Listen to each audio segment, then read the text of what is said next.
لەگەڵ میوانەکەم گفتوگۆ بکەم بزانین ئەویش داتای زیاتری هەیە بەڕێز نەوزار شێخ کامل بەڕێوەبەری گشتی بازرگانی لە وەزارەتی بازرگانی و پیشەسازی لە حکوومەتی هەرێمی کوردستان. کاک نەوزاد بەخێر بێت بەخێر سەرچاوان ئێوە وەزارەتی بازرگانی بتانەوێت نرخ بەرز دەکەنەوە بە زیادکردنی باج بتانەوێت دای دەبەزێنن بە کەمکردنەوەی باج تۆزێک ئەگەر بیتە پێش باشە دەست خۆش بی. ئەمڕۆ ئێمە کۆمەڵێک داتامان بەدەست کەوتووە زەیتی بازرگانی لە 1000 بۆ 3000 ئەوە باسی کارتۆن دەکەین زەیتی حکومی لە 150 دابەزیەوە برنجی بازرگانی هەر فەردێک 2000 بۆ 5000 چکە جۆر بە جۆرە براندەکان جیاوازن برنجی حکومی بۆ 5000 بۆ 7000 دیناری عێراقی. ئەمە چۆن دەبینی ئەم دەڵێ؟ سپاس کا کامەران دیارە خۆتان دەزانن ئەو بارودۆخی کاتەوە بەسەر بازاردا هۆکارەکەی وەزارەتێکی دیاریکراوە لە هەرێمێکی دیاریکراو نیە جیهانیە تقریبا هۆکارەکەشی بۆ ئەوە دەگەڕێتەوە یەکەم پەیوەستە بە بەرزبوونەوەی بەهای نەوت کە کاتێک کە بەهای نەوت بەرز بوو ئەوانێ نرخی تێچوونی بەرهەمهێنان زیاد دەکات لەسەر بۆ بەرهەمهێنانی ئەو کاڵایانەی کە پێویستن هەرچی بەرهەمە هەرچی بەرهەم زیادی کردووە دوو هەم مشکە ساڵی لە زۆربەی وڵاتانە ڕوویداوە کە ئەمەش کاریگەری کەسەر کردوتە سەر کەمکردنەوەی بەرهەم وای کردووە کە ئەو وڵاتانە بۆ کڕینی بەرهەم ئەگەر بەشی بێداویستی خۆیان لە ناو وڵاتە بۆ پەیدا نابێت ناچارن بکڕن ئەوەش کاریگەری هەبووە لەسەر کڕین زیاتر ینی تەڵەب زۆرتر بووە لەسەرەوە. خاڵی سێمیشیان پێویستە بە شەڕی ئۆکراینە و رووسیاوە کە ئەمەش بەشێکی زۆری ئەو کەڵا خۆراکێنە کە لەم ناوچەیەدا دەهات لەوێەوە دەهات ئەویش ئێستا دەواازەکانیان داخراوە ئەمە وەکو پێ دەگەم ئێمە ئەوەی کە قسەی لەسەر کرد ئێستا هەمووی بەرزبوونەوەیە ئەو دۆخە تێپەڕی سێرەکان هەمووی بەرز بۆ ناڕەزایی هاوڵاتیشی لێکەوتەوە. ئەمڕۆ باز لە داشکانی نرخەکان دەکەن باز لە داشکانی نرخەکان دەکەین یعنی ئەو هۆکارانەی کە وای کردووە نرخەکان داشکان بەخۆ ببینێ نرخەکان دابەزێ تۆ باسی ئەو هۆکارانە بکە. بڕیارەکەی ئەنجومەنی وەزیران چەندە کاریگەری هەبوو درێژ دەبێتەوە کورتخایەنە چۆنە؟ ئێمە لە هەرێمی کوردستان چیمان کرد یەکەم دوای ئەوەی کە ئەو بارودۆخاتۆتە پێشەوە دوو کۆبوونەوە کرا کۆبوونەوەیەکیان تایبەت بوو بۆی لیژان دروست بوو بۆ پارێزگاکان کە چۆن توانێت لە ناو بازاردا لیژانەکانی چاودێری بازرگانی و قایمقامەت کاریگەریان هەبێ بۆ تەنظیمکردنی نرخ و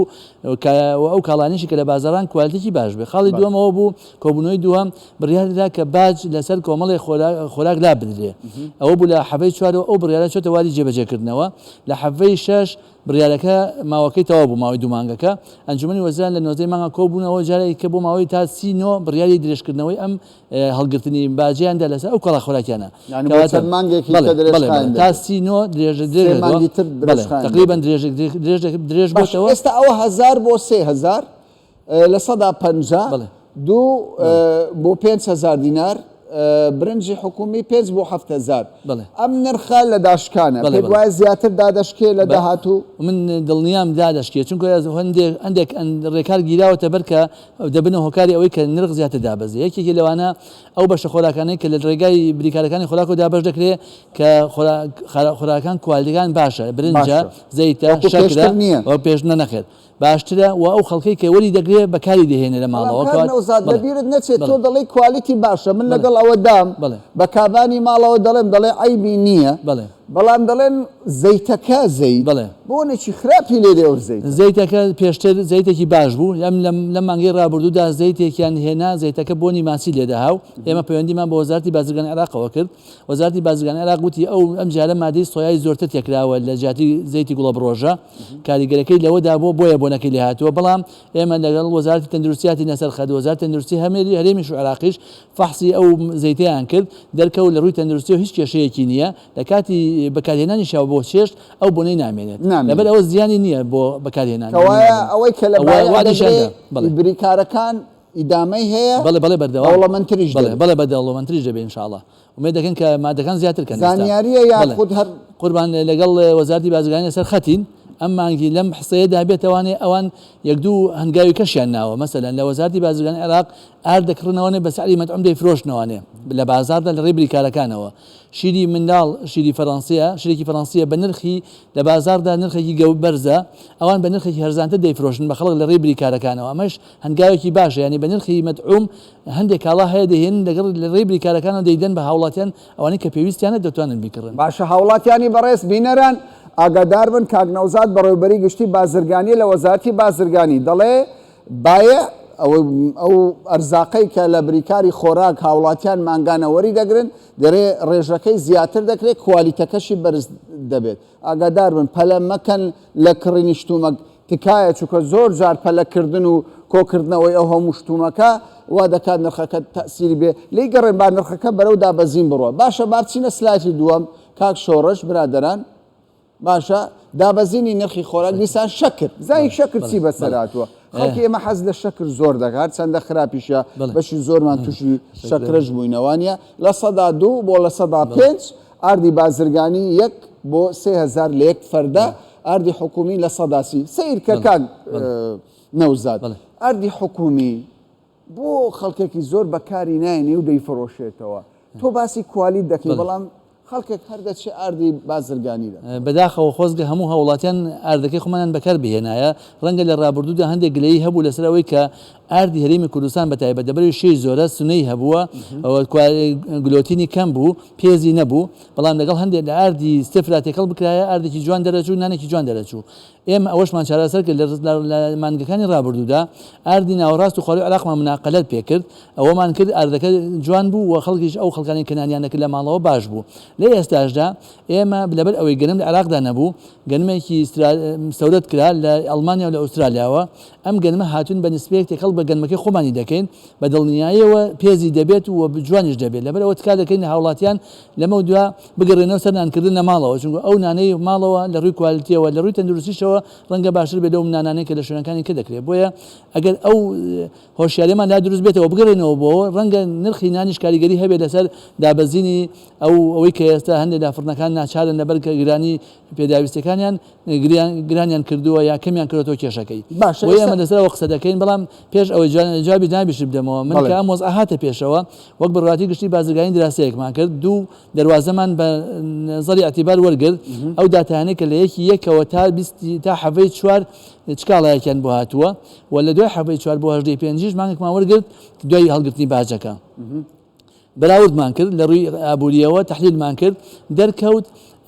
ئێمە یەکەم ڕێژەکان لە دوای هەڵگرتنی باجەکەەوە ڕێژەکە زۆر بزیایی کردەوە لە برنج لە شەکر لە ڕۆن لە زەیت لە دەواازەکانەوە زیاتر هاتوۆتە ناو هەرێم کەواتە ئەو باجە گرتوێتەوە کە باجەکەی لێدابراوە کە یەکێکە لە کاریگەرەکانی بۆ دابەزاندنی نرخی ئەم کاڵایانە لە بازاردا و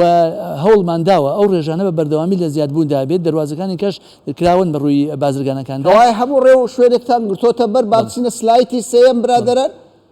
سلایتی سێم هۆکارەکان دابەزین هۆکارەکان ئەوە هۆکاری گرنگن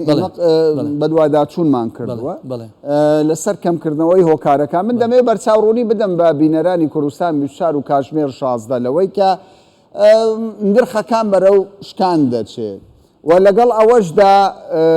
نرخەکان بەرەو شکان دەچێت لە کۆگاکان بەرهەمێکی زۆر هەیە ینی بەرهەمێکی یەکجار زۆر وا دەکات کە هەرچەندە بەرهەم کۆ دەبێت چکە بەشێک لە بازرگانەکان ئەمڕۆ برنج دێنێ لە وڵاتانی دەوروبەر بە تایبەت لە هیندستان لە تایلەند لە زۆربەی وڵاتان کە برنج دێنێ ئەمڕۆ حکوومەت باجی هەرگرتووە دەچێت چەندین تەن برنج دێنێت هەرێمی کوردستان حیسابی ئەوە دەکات دەڵێ کاکەوە حکوومەتە 2 مانگی تر باجەکە دەگەڕێنێتەوە من قازانجێکی یەکجار زۆر دەکەم بۆیە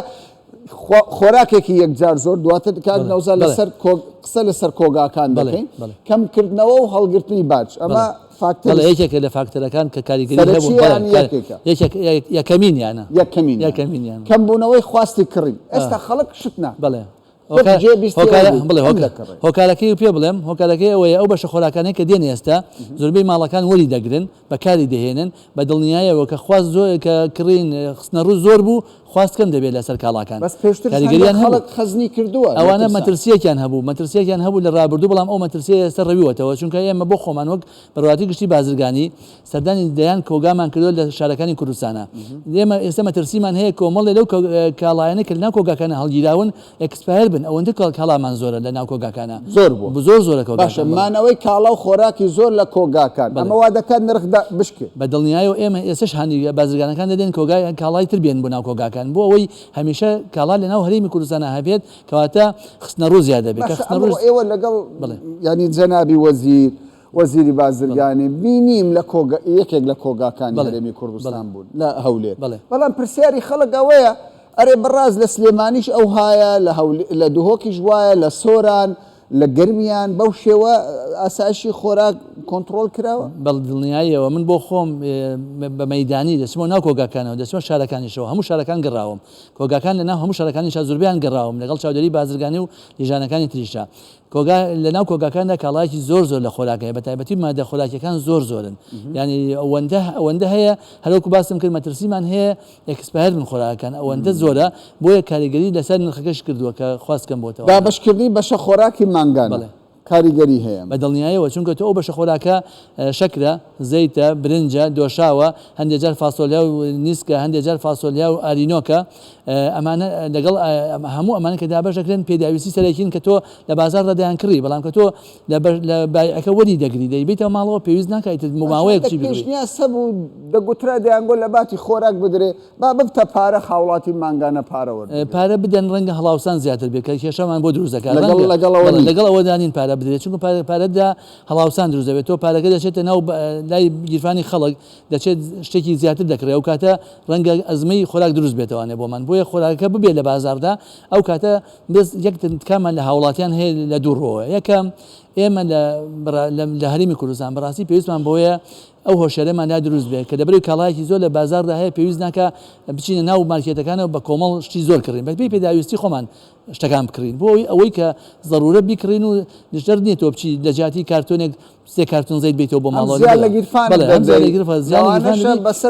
ڕەنگە هەم بەسەر چێماوەکەش ڕەنگە ئەو نرخی ئەو زەیتە ئەمڕۆ بە مەسەلەن 50,000 دیناری کرد ڕەنگە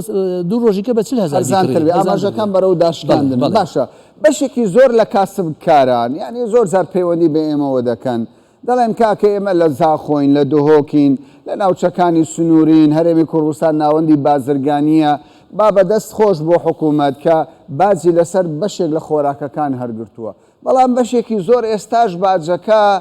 هەر ماوە ئەو خۆراکانەی کە دێن وەک مریشکە ئاوی تەماتەیە دەرمانچایە کۆمەڵێک بابەتی ترە خۆ ناتوانم هەر هەمووی باسی لێ بکەم پرسیاری ئەوە دەکەن دەڵێن کەی بۆ ئەمانەش باجەکە کەم دەبێتەوە حیسابی ئەوەتان کردووە بۆ شتی تر یان هەر ئێمە بەردەوام لە بازاردن لە ڕێی لیژانەکانی چاودێری بازرگانیەوە خۆشماوەکو وەزارەتی بازرگانی لەسەر خەتین دیراسی بە بەردەوام داوای ئەو داتایانە دەکەین هەم لە کاڵاکان کە لە بازاردان هەم نرخەکانیشیان بۆ ئەوەی ئێمە لەو ڕوانگەیەوە بتوانین هەنگاوی پێویست بە حکوومەتی هەرێمی کوردستان بڵێن لە کاتی پێویستە چ پرۆسێک ئەنجام بدا ئێستا لە ئەنجامی ئەو دراسانە ئەوەتە باجەکە هەڵگیراوە بە دڵنیایەوە هەر مادەیەکیش کە پێویست کە بزانین گران دەبێ باجی لەسەر هەڵدەگیرێت چونکە ئێمە بەژەوەنی هاوڵاتیانمان لە ئەولەوەتی خۆمانداناوە لە داهاتوو چۆن دەبینی ئێمە باسی داشکان دەکەڵێ نرخ زیاتر دەشکێ ڕنگدانەوەی بڕیارەکان زیاتر دەبێت بە دڵنیاییەوە ڕنگدانەوەی بڕیارەکان لە ئایندەدا دەردەکەوێت بەڵام گرنگەوەی ئێمە هەروکوتم هاوڵاتیان هاوکار بن لەم پرۆسەیەشدا چۆن لە ڕابردوودا هاوکار بوون کە لێشاو نەڕۆنە ناو کۆگاکانەوانێ کاڵای زۆر نەکردن بە پێی پێداویستی خۆیان نەبێت نەوزاد شێخ کامل بەڕێوەبەری گشتی بازرگانی لە وەزارەتی بازرگانی پیشەسازی حکوومەتی هەرێمی کوردستان زۆر سوپاس دەکەیت زۆر سپاس